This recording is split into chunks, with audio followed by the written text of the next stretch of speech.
Bonjour à tous, j'espère que vous allez bien. C'est très particulier cette année, nous qui aimons nous réunir pour rendre un culte à notre Dieu, et ce encore plus dans ce jour de l'année. Eh bien oui, aujourd'hui pour Pâques, pour célébrer la mort et la résurrection de Jésus, nous devons à nouveau rester chacun chez soi. Alors je vous propose de saisir cette situation exceptionnelle comme une opportunité de vivre Pâques d'une manière nouvelle, peut-être même historique. Parce qu'en effet, lorsque Dieu a institué la Pâque juive, que Jésus a rendue parfaite en s'offrant lui-même comme l'agneau qui ôte le péché du monde, eh bien les recommandations pour le peuple étaient sensiblement les mêmes que celles que nous devons suivre aujourd'hui. Et je vous invite à prendre avec moi le livre de l'Exode au chapitre 12, et à partir du verset 21, on va voir ce moment où Dieu a parlé à Moïse pour instituer la Pâque. Alors au chapitre 12 de l'Exode, au verset 21, on peut lire que Moïse appela tous les anciens d'Israël et leur dit « Allez prendre une pièce de petit bétail pour vos familles et sacrifier l'agneau pascal. Vous prendrez ensuite un bouquet de branches d'hysope, vous le tremperez dans le bassin contenant le sang de l'animal et vous toucherez le linteau et les 2 poteaux de la porte avec ce sang. Aucun de vous ne sortira de sa maison jusqu'au matin. Quand l'Éternel passera pour frapper l'Égypte et qu'il verra le sang sur le linteau et sur les 2 poteaux, il passera par-dessus la porte et ne permettra pas aux destructeurs d'entrer dans vos maisons pour frapper. Vous respecterez cela comme une prescription valable pour vous et pour vos enfants à perpétuité. Une fois entrés dans le pays de l'Éternel, vous donnera conformément à sa promesse, vous observerez ce rite. Et lorsque vos enfants vous demanderont « Que signifie ce rite pour vous ?», vous répondrez « C'est le sacrifice de la Pâque en l'honneur de l'Éternel qui est passé par-dessus les maisons des Israélites en Égypte, lorsqu'il a frappé l'Égypte et sauvé nos familles. » Le peuple s'inclina et adora. Restez dans sa maison, derrière les linteaux des portes qui sont marqués du sang de l'agneau sacrifié. Ce signe était la seule protection pour celles et ceux qui croyaient dans son efficacité. Aujourd'hui, c'est le sang de Jésus, sacrifié à la croix pour nos péchés qui nous sauve. Nos cœurs sont marqués du sang de l'agneau. Ça ne nous protège pas du virus ou d'être malade, mais beaucoup plus important, c'est la marque de notre pardon auprès de Dieu. Il n'y a plus maintenant de condamnation pour ceux qui sont en Jésus-Christ. Et le Seigneur est sur nous, il veille sur nous, et il est notre avocat. Il nous garde. En cette célébration de Pâques, nous nous rappelons que nous sommes au bénéfice du sacrifice de Jésus à la croix et nous voulons célébrer son nom, nous voulons l'adorer ce matin. Alors, assis dans vos fauteuils ou alors debout, nous voulons vous proposer des chants que nous voulons prendre ensemble. Et nous voulons adorer notre Dieu ensemble. Alors, même si c'est un peu difficile à distance, mais c'est un culte que nous voulons, dans lequel nous voulons tous être participants et pas simplement spectateurs. Soyez bénis. Bonjour, chers frères et sœurs, et bonne fête de Pâques à tous et à toutes. Yao, Rachel, Grâce et Déborah, que la paix et la grâce vous soient données de la part de Dieu notre Père et du Seigneur Jésus-Christ. Malgré ces temps difficiles, ces temps d'incertitude, ces temps d'angoisse, nous sommes heureux de vous apprendre que nous sommes en pleine santé par le nom puissant de Jésus-Christ. L'apôtre Paul pouvait dire « Je puis tout par celui qui me fortifie ». Celui qui fortifie l'apôtre Paul, c'est Dieu, le Créateur. Ainsi, ma famille et moi, nous pouvons tout en ces moments de confinement, en ces moments de difficulté, par Dieu qui nous fortifie, c'est-à-dire qui nous rend forts. Et nous prions afin que Dieu vous rende forts. Nous ne cessons de rendre grâce pour vous, faisant mention de vous tous dans nos prières. Jésus, avant de s'en aller au Père, pria en ces termes. Père, je ne te prie pas de les ôter du monde, mais de les préserver de tout mal. C'est pourquoi notre prière, c'est que Dieu vous préserve de tout mal et du coronavirus en particulier. Dieu nous appelle à intercéder, à être des chrétiens intercesseurs, des chrétiennes intercesseuses. Et vous trouverez cela dans 1 Timothée chapitre 2, du verset 1 à 4. Et à Jacques d'ajouter, en nous exhortant à prier les uns pour les autres. Vous trouverez cela dans Jacques 5, verset 16. Il est donc de notre devoir de prier ardemment et constamment pour nos frères chrétiens, nos pasteurs et les enseignants chrétiens, et pour tout ouvrier chrétien que nous connaissons, nos responsables nationaux et notre nation. Que nous prions pour les autres ou pour nous-mêmes, nous devons prier avec foi. La foi, c'est simplement croire que Dieu fera ce qu'il a promis. Il ne ment pas. Oui, Dieu n'est pas un homme pour mentir. Christ le ressuscité a promis d'être avec nous tous les jours jusqu'à la fin du monde. Qu'il soit avec chacun de nous dans nos maisons et qu'il veille sur chacun de nous. Soyez abondamment bénis. Au revoir et encore une fois, bonne fête de Pâques. Pour ceux qui ont suivi la lecture cette semaine des 3 lettres de Jean, eh bien, vous avez dû lire ce verset. Voyez quel amour le Père nous a témoigné pour que nous soyons appelés enfants de Dieu, et nous le sommes. Ce verset se trouve dans le 3e chapitre de la première lettre de Jean. Et c'est un verset qui m'a beaucoup touché cette semaine, qui m'a interpellé, Karine et moi aussi. Et voyez quel amour le Père nous a témoigné pour que nous soyons appelés enfants de Dieu, et nous le sommes. C'est le premier chant que nous vous proposons, « En toi je sais qui je suis ». Quand beaucoup sont en quête d'identité pour savoir qui ils sont, ce qu'ils font, eh bien Jésus a répondu à notre recherche, à cette question, en donnant sa vie pour nous, par amour. Alors que nous étions sans Dieu dans le monde, il a fait de ceux qui croient les enfants de Dieu. Et nous le sommes, l'apôtre Jean le répète, et nous le sommes, c'est notre identité. Et nous pouvons prendre ensemble ce chant qui nous dit « En toi, Seigneur, je sais qui je suis un enfant de Dieu. » Amen.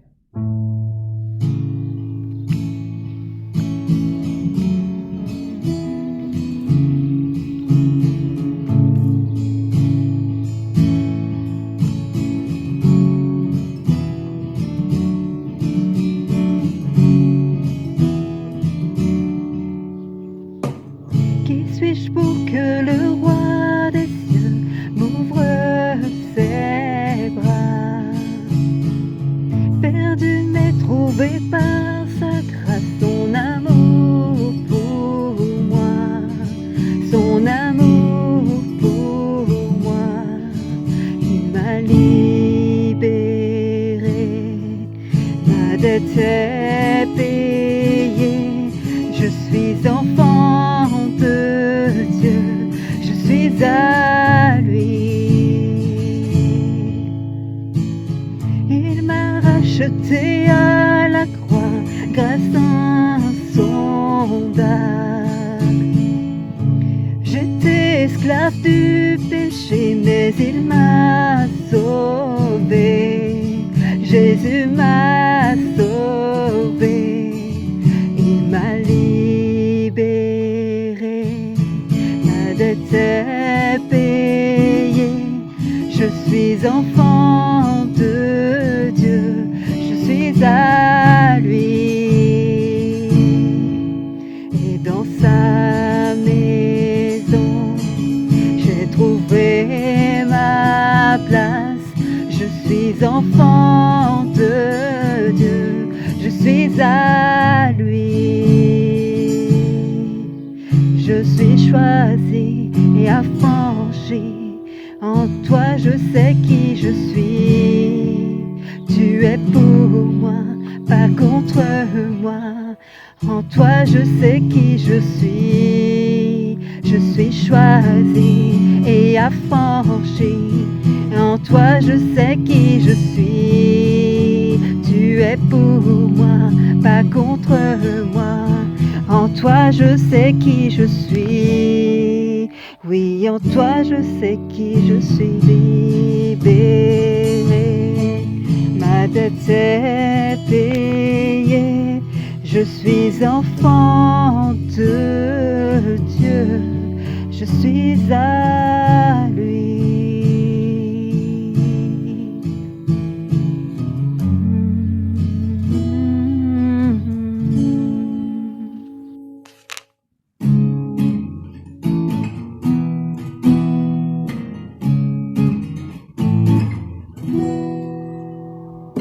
Tu as changé l'eau en vin, ouvert les yeux par ta main. Nul n'est comme toi,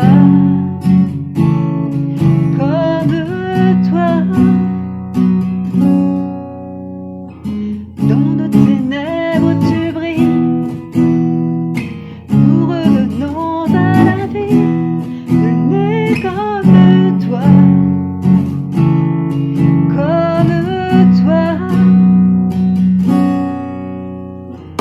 Dieu est le plus grand, Dieu est le plus fort. Dieu, tu es bien au-dessus de tout autre.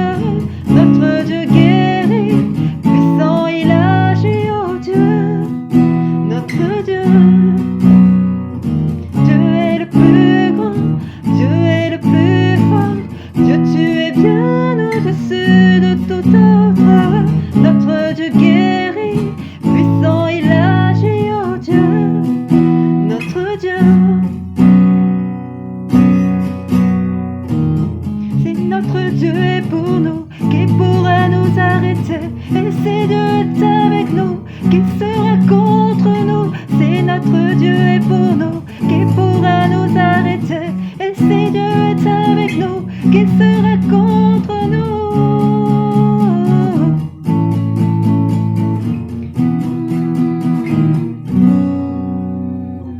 Dieu est le plus grand, Dieu est le plus fort.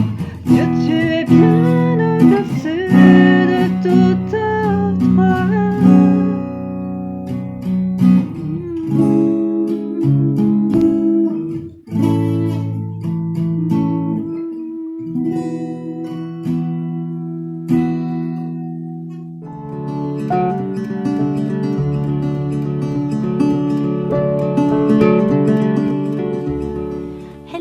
Bonjour, je m'appelle Catalina.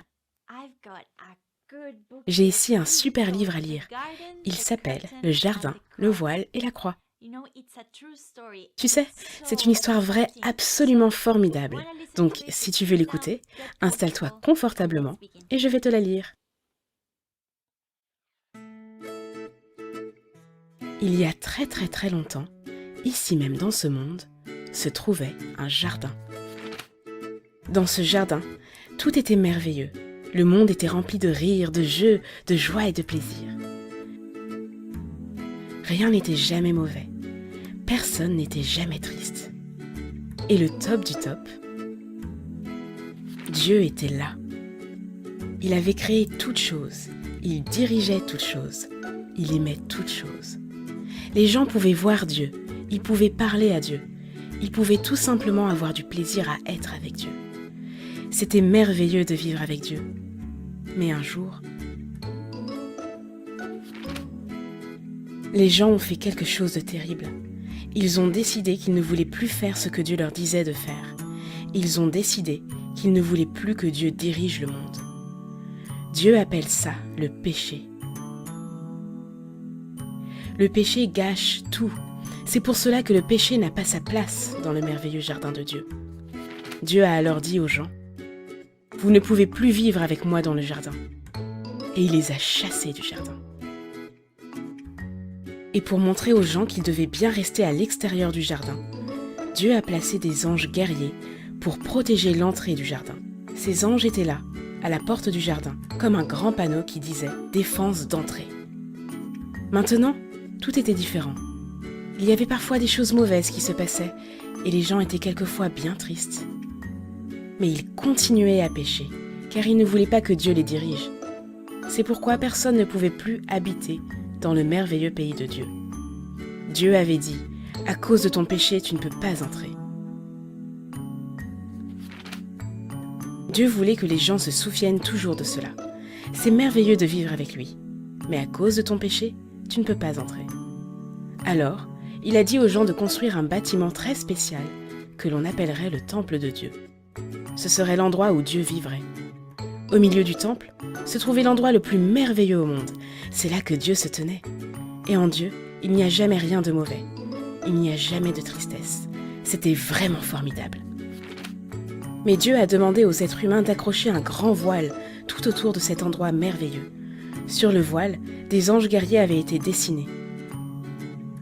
C'était comme un grand panneau défense d'entrée. Pendant des centaines d'années, chaque fois que quelqu'un regardait le voile du temple, il se souvenait des paroles de Dieu. C'est merveilleux de vivre avec lui, mais à cause de ton péché, tu ne peux pas entrer. Les enfants sont devenus grands et ont eu des enfants. Et ces enfants sont devenus grands et ont eu des enfants. Et ces enfants sont devenus grands et ont eu des enfants. Des centaines d'étés et des centaines d'hivers ont passé. Et le voile défense d'entrée était toujours à sa place dans le temple. Puis un jour, le Fils de Dieu est venu vivre dans ce monde, sous la forme d'un être humain. Il s'appelait Jésus. Jésus a toujours fait ce que Dieu voulait qu'il fasse. Jésus n'a jamais péché. Et Jésus est allé dans le temple où le voile défense d'entrée était accroché. Jésus savait qu'il y avait parfois des choses mauvaises qui se passaient et que, quelquefois, les gens étaient tristes. Jésus disait que Dieu l'avait envoyé pour ouvrir à nouveau l'entrée du merveilleux pays de Dieu, là où il n'existerait rien de mauvais, là où personne ne serait jamais triste. Mais les gens ne voulaient toujours pas que Dieu les dirige. Alors ils ont décidé de mettre Jésus sur une croix pour le faire mourir. C'était la chose la plus mauvaise de toute l'histoire des hommes. C'était le jour le plus triste de tous les temps. Mais Jésus avait un plan. Il avait prévu de mourir sur la croix. Quel étrange projet! Pourquoi le Fils de Dieu avait-il voulu mourir? Sur la croix, Jésus a pris notre péché. Toutes ces mauvaises choses que nous faisons et qui nous rendent tristes, Jésus les a toutes portées à notre place. Et quand il a fait cela, quelque chose s'est passé. Quelque chose d'extraordinaire, d'époustouflant, de stupéfiant. Le voile s'est déchiré. Dieu avait arraché le panneau défense d'entrée. Le merveilleux pays de Dieu est à nouveau ouvert. Parce que Jésus est mort, nous pouvons y entrer. Après la mort de Jésus, ses amis l'ont mis dans un tombeau. Ils étaient très tristes. Pendant 2 jours, rien ne s'est passé.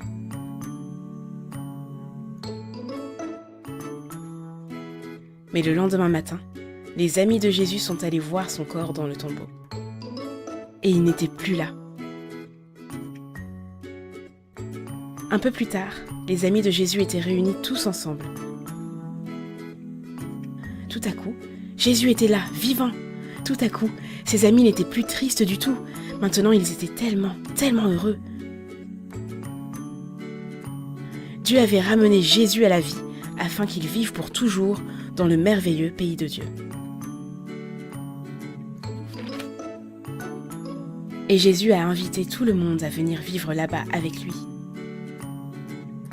Il nous dit, Dieu dit que c'est merveilleux de vivre avec lui. À cause de ton péché, tu ne peux pas entrer. Mais je suis mort sur la croix pour prendre ton péché.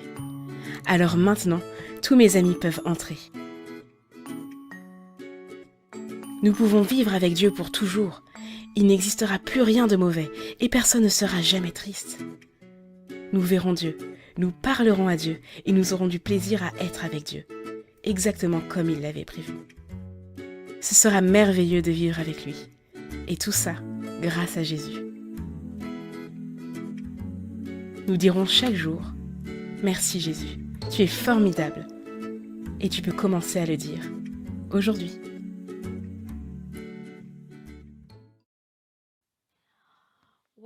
Waouh, n'est-ce pas merveilleux? Tu sais, l'histoire de ce livre, c'est l'histoire de la Bible tout entière. Tu peux y apprendre comment Dieu a créé son monde parfait au tout début de la Bible, dans un livre appelé la Genèse.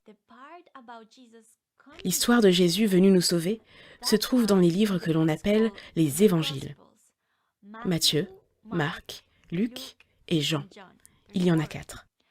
Et à la fin de la Bible, le livre de l'Apocalypse nous parle du monde nouveau et merveilleux que Dieu créera. Un monde dans lequel nous pourrons vivre avec lui pour toujours. Ce sont des histoires vraies formidables que Dieu nous a données. Merci beaucoup de m'avoir écouté. J'espère que tu as aimé cette histoire.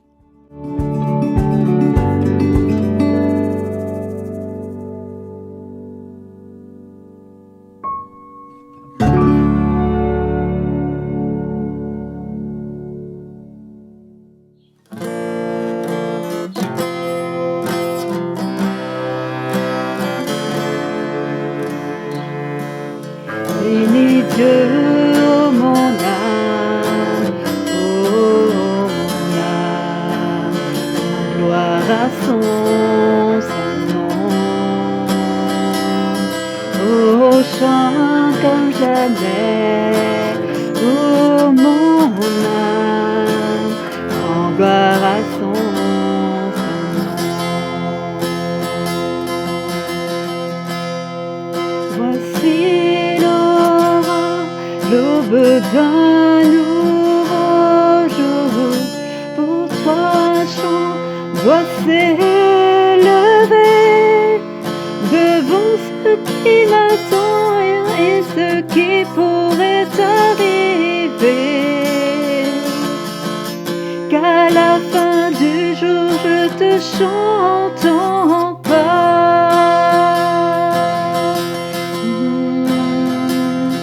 Bénis Dieu, ô mon âme, en gloire à son Saint-Nom. Oh, chante comme jamais, ô mon âme, en gloire à son Saint-Nom. Des chants élevant à la colère, ton nom est grand et ton cœur est beau. Je ne cesserai de chanter tes bontés. J'ai des milliers de raisons pour louer. Oh, bénis Dieu, ô mon âme, en gloire à son Saint-Nom. Oh, chante comme jamais, ô mon âme, en gloire à son Saint-Nom.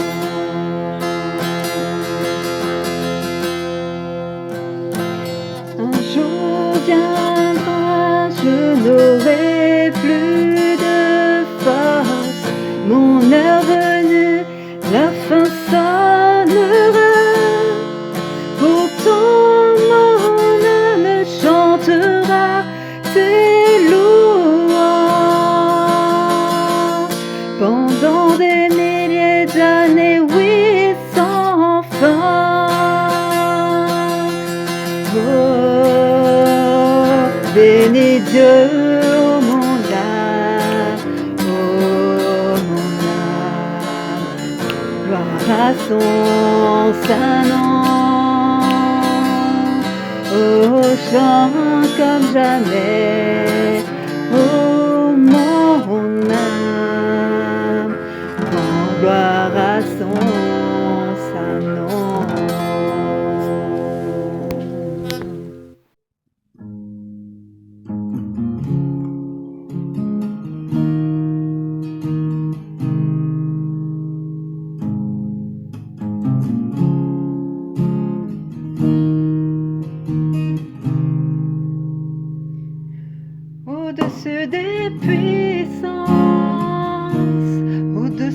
des rois, au-dessus de la nature et de la création, au-dessus de tous les plans des hommes sages. Bien avant le monde, tu existais, au-dessus des royaumes, au-dessus des trônes, au-dessus des merveilles que ce monde a connues, par-dessus tous les trésors de la terre, rien ne peut mesurer ta valeur.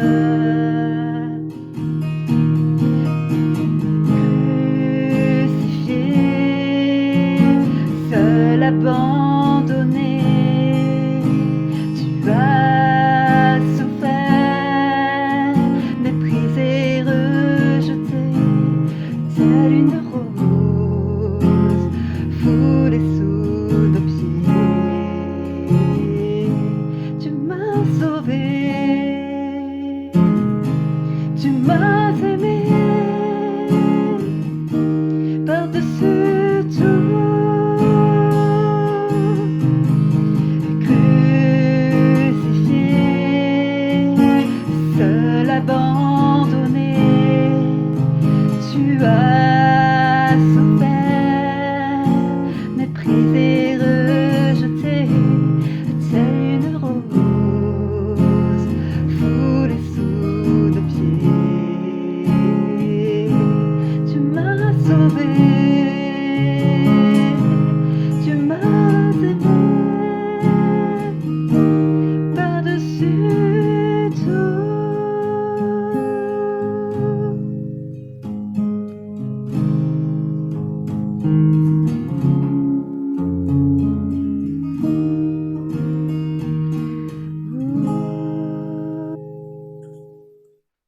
Chaque jour qui passe, nous attendons une bonne nouvelle.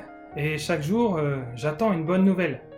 Malheureusement, dans ce qui vient vers nous, chaque jour, chaque instant, si nous ouvrons les actualités, les journaux, les médias, il y a rarement, voire jamais de bonnes nouvelles. Et si nous cherchons volontairement une personne avec une bonne nouvelle, avec de l'optimisme, avec des solutions, avec des réponses, eh bien, il est très vite remis en question. Ce n'est pas vrai, il ne sait pas, il est insensé. Et la bonne nouvelle, du coup, n'est plus si bonne que ça. Alors on nous parle d'esprit critique, de logique, de penser par nous-mêmes, de réfléchir en nous posant les bonnes questions. Quand on entend une nouvelle, vérifier qu'elle est vraie, qu'elle est fondée et qui est celui qui l'apporte. Jésus est venu apporter une bonne nouvelle. C'est ce que nous célébrons actuellement, cette semaine et aujourd'hui particulièrement avec sa résurrection. Jésus est venu apporter une bonne nouvelle. Celle qu'il est le Fils de Dieu, qu'il est venu pour vivre une vie parfaite, pour ensuite mourir sur la croix, pour payer la dette de nos péchés. Ensuite, il est ressuscité le 3e jour, et il a été vu vivant par des centaines de personnes en même temps. Même avec autant de témoignages que personne n'a pu démentir, même si après 2000 ans, il y a encore des chrétiens, des croyants par millions à travers le monde, aujourd'hui encore, beaucoup sont face à un dilemme devant la bonne nouvelle de Jésus-Christ. Est-ce vrai ou faux? Et si c'est vrai, que dois-je faire? Un jour, Jésus, devant ses disciples réunis, posa cette question. Et on trouve cette question dans l'évangile de Matthieu au chapitre 16 et au verset 13. On nous dit que Jésus, étant arrivé dans le territoire de Césarée de Philippe, demanda à ses disciples « Qui dit-on que je suis, moi le Fils de l'homme ?» Ils répondirent « Les uns disent que tu es Jean-Baptiste, les autres Élie, les autres Jérémie ou l'un des prophètes. Et vous, leur dit-il, qui dites-vous que je suis ?» Qui dites-vous que je suis? Ce matin, la question ne concerne pas une religion ou une église ou une pratique religieuse. La question que le Seigneur nous pose et que je vous invite à vous poser, c'est « Qui est Jésus-Christ de Nazareth ?» Devant ce dilemme, face à cette question concernant la véracité de la vie de Jésus, C.S. Lewis, l'auteur du Monde de Narnia, a posé le problème de cette manière, une manière qui fait appel à notre raison et à la logique. C'est ce qu'il a appelé le trilemme, et qu'on appelle maintenant le trilemme de C.S. Lewis. Et c'est ce que je voudrais vous présenter ce matin. Le trilemme, pourquoi ? Parce qu'il propose non pas 2 choix, mais 3 choix qui se présentent à nous. Car il n'était pas pour lui question de définir Jésus-Christ selon lui, selon ses impressions. C'est-à-dire, il ne voulait pas dire, comme beaucoup à son époque et aujourd'hui encore, cette réponse « pour moi, Jésus est quelqu'un de bien, pour moi, Jésus est comme ci ou Jésus est comme ça ». En effet, ce n'est pas logique de définir quelqu'un ou quelque chose par rapport à un ressenti, une émotion ou un avis personnel. Et Jésus a rendu témoignage de lui-même.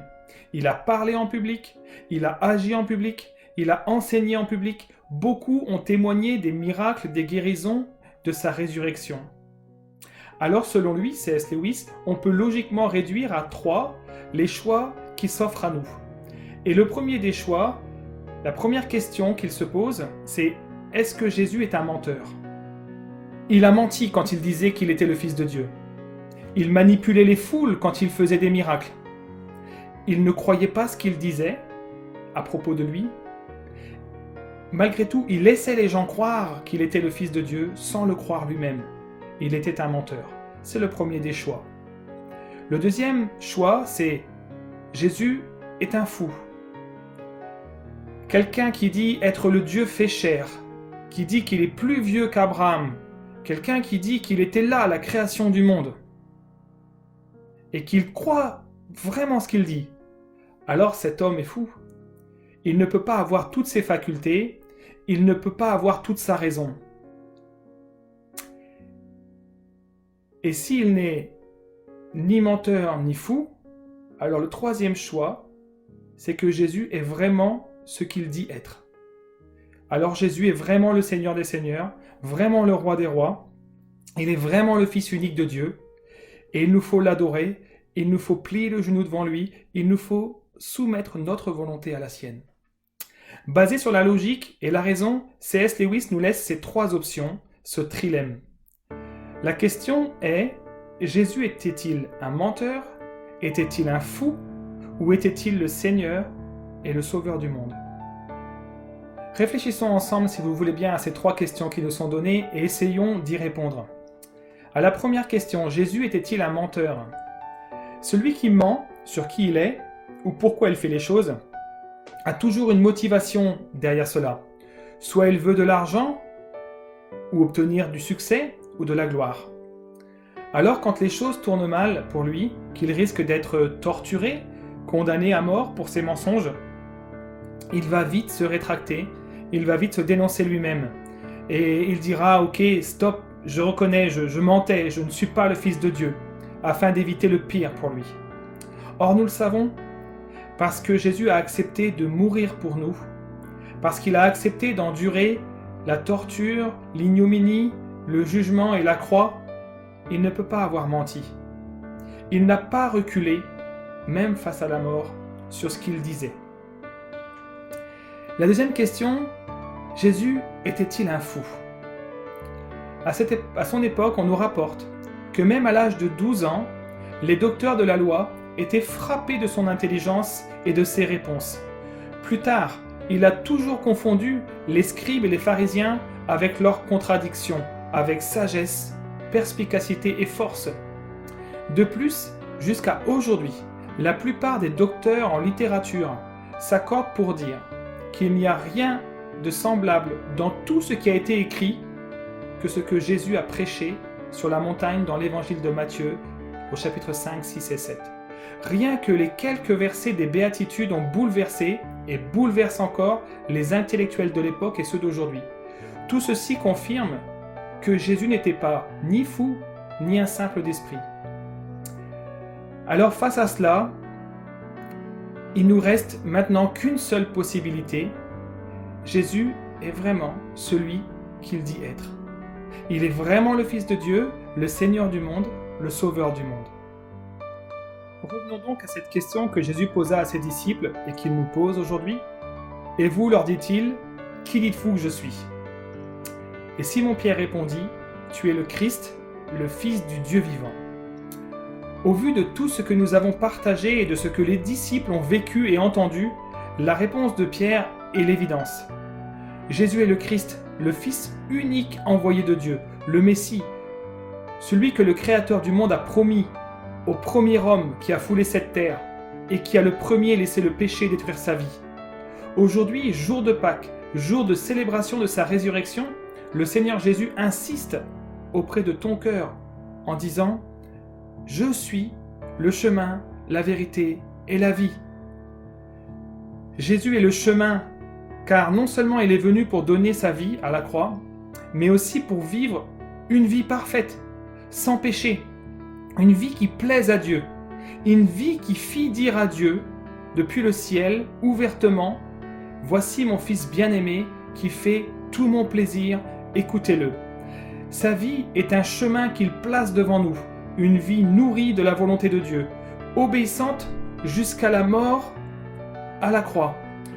Celui qui veut également plaire à Dieu doit marcher comme Jésus a marché, dira l'apôtre Jean dans sa première lettre au chapitre 2 et au verset 6. Jésus est la vérité, car il est venu révéler le Père.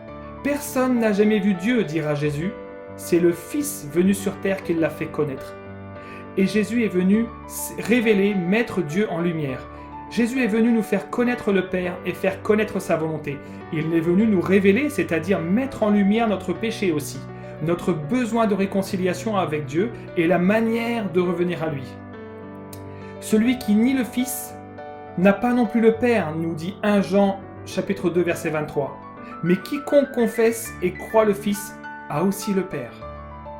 Enfin, Jésus-Christ est la vie. Il est la vie car il a vaincu la mort. Il est ressuscité, il est vivant pour toujours. Et cette vie éternelle, il veut la donner à quiconque confesse ses péchés, se repent de ses mauvaises voies et croit que le sacrifice de Jésus est le seul moyen par lequel Dieu nous fait grâce et nous sauve. Jean chapitre 5 nous dit au verset 22 « Le Père ne juge personne, mais il a remis tout jugement au Fils, afin que tous honorent le Fils comme ils honorent le Père. Celui qui n'honore pas le Fils n'honore pas le Père qui l'a envoyé. En vérité, je vous le dis, dit Jésus, celui qui écoute ma parole et qui croit à celui qui m'a envoyé, il a la vie éternelle, il ne vient point en jugement, mais il est passé de la mort à la vie. Voici la bonne nouvelle, elle n'est peut-être pas celle que tu attendais, mais elle est la seule qui compte, aujourd'hui plus que jamais. Dans cette période de trouble, il est possible que nos cœurs soient en peine et nos pensées préoccupées par beaucoup de choses. Mais ne laissons pas cette situation, ces mauvaises nouvelles, l'avenir incertain, se placer entre nous et la croix de Jésus. Ne laissons pas ce que nous voyons et entendons faire de l'ombre à l'amour de Dieu pour nous, manifesté en Jésus-Christ. Dans son amour, le Seigneur te dit ce matin, avec assurance et avec vérité, quand les montagnes s'éloigneraient, quand les collines chancelleraient, mon amour ne s'éloignera pas de toi, et mon alliance de paix ne chancellera pas, car j'ai compassion de toi.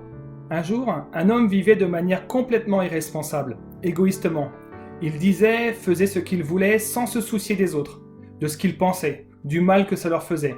Il vivait dangereusement, ne prenait pas soin de sa vie, ni de sa santé, il aimait prendre des risques, il bravait continuellement la mort, il vivait à 100 à l'heure sans se reposer vraiment, il pensait être seul, sans attache, sans amis, solitaire.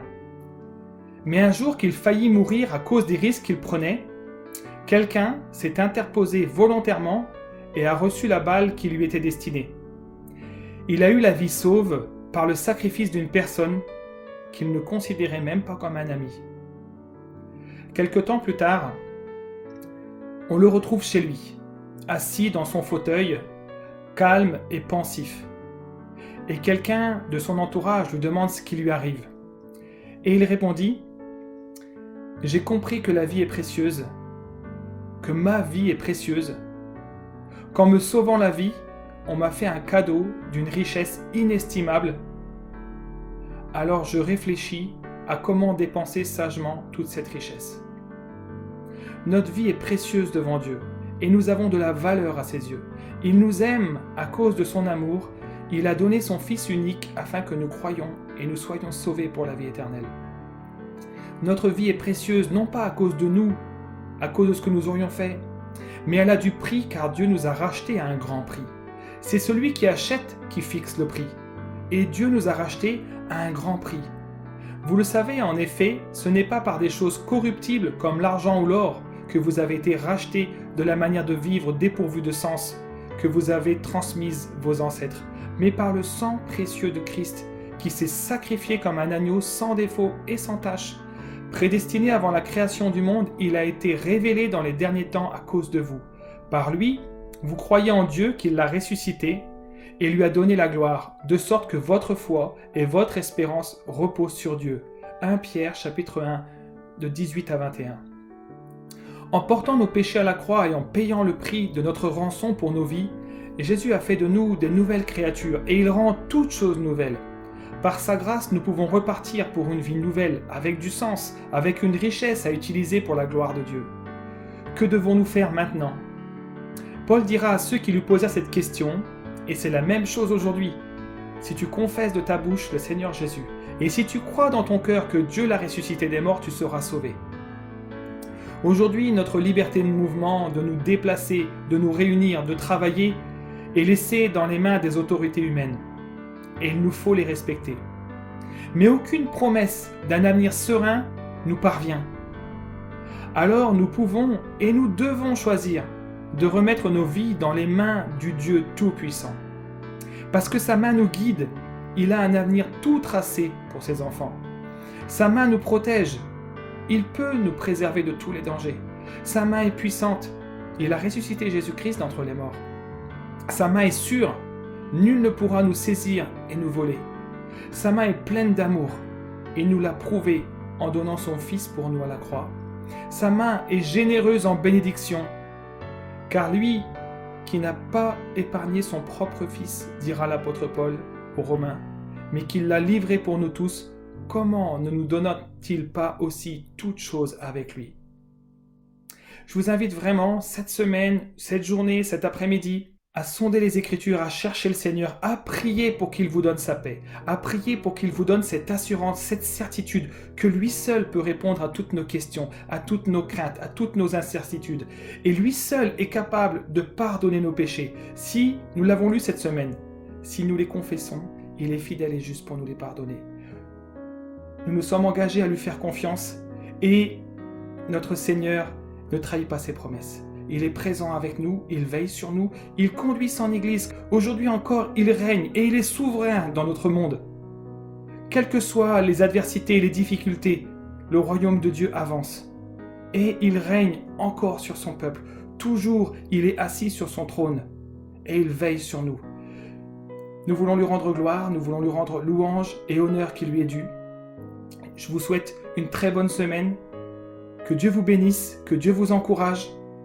Et à mercredi soir pour notre temps de prière en vidéoconférence. Et n'oubliez pas, si vous avez envie de passer un petit coucou à l'église avec un petit message préenregistré en vidéo ou un chant que vous avez à cœur que nous chantions, eh bien n'hésitez pas, envoyez-le moi et je me ferai une joie de le partager avec tous durant ces vidéos. Bonne semaine à tous, soyez bénis. Au revoir. Coucou Sylvain, ça va ? Bon, la famille va bien, on est confinés à la maison, donc on pense à vous et on profite pour vous envoyer le bonjour. Donc, un petit coucou à tous et puis je vous dis à bientôt. Ciao, bye bye. Allez, restez chez vous. Ciao, bye bye.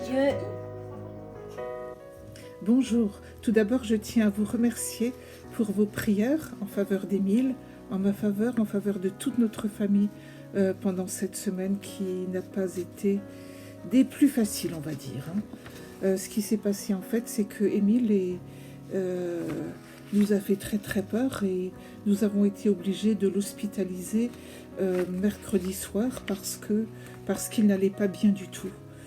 À l'hôpital, on l'a gardé et à 3h du matin, on a eu un appel après investigation et il a été envoyé d'urgence au CHU à Amiens où il a été opéré dans la nuit d'un hématome sous-dural. Ça veut dire qu'il avait du sang dans le cerveau, enfin à l'extérieur du cerveau, hein, contrairement à l'AVC où c'est à l'intérieur, donc c'est un peu moins grave pour son cas. Donc l'intervention, grâce à Dieu, s'est bien passée, avec néanmoins une complication. Les médecins ont dû lui faire une trachéotomie, c'est-à-dire un trou dans la gorge, et c'est ce qui posera peut-être un peu plus de problèmes pour la suite, pour la guérison, etc. Donc après 3 jours en réanimation, il a été mis dans un service de neurochirurgie où il est maintenant, et il va bien, il va vraiment bien, à part que pour le moment il ne peut pas parler. Alors, et ça, je vous assure, c'était pas évident, parce que le lendemain de l'opération, je demandais au chirurgien comment ça s'annonçait, que ce qui allait se passer, s'il allait perdre ce qui se risquait. Et ce chirurgien m'a répondu que si la prise en charge était rapide, le pronostic était en général plutôt bon. Et aussi que s'il allait être réveillé, il allait être réveillé le jour même, et il serait testé neurologiquement. Autrement dit, il ne s'est absolument pas mouillé, et n'importe quoi pouvait arriver. Alors vous imaginez comment on peut cogiter avec des réponses comme ça. Mais je vous assure, le matin, j'ai vu comment Dieu a dirigé, a protégé, parce que d'après ce que j'entends, Émile va vraiment bien. Et le matin même, j'avais été retenue par mon verset de mon petit calendrier qui dit, Lamentation de Jérémie 3,22, « Les bontés de l'Éternel ne sont pas épuisées, ses compassions ne prennent pas fin. » Et j'avais trouvé ça tellement merveilleux que toujours les bontés de l'Éternel étaient là, toujours ses compassions étaient présentes. Et c'est ce que je peux dire au sein de cette épreuve. Le Seigneur est fidèle. Et merci. Merci aussi à vous, nos amis. Merci pour vos prières. Que le Seigneur vous bénisse. Au revoir.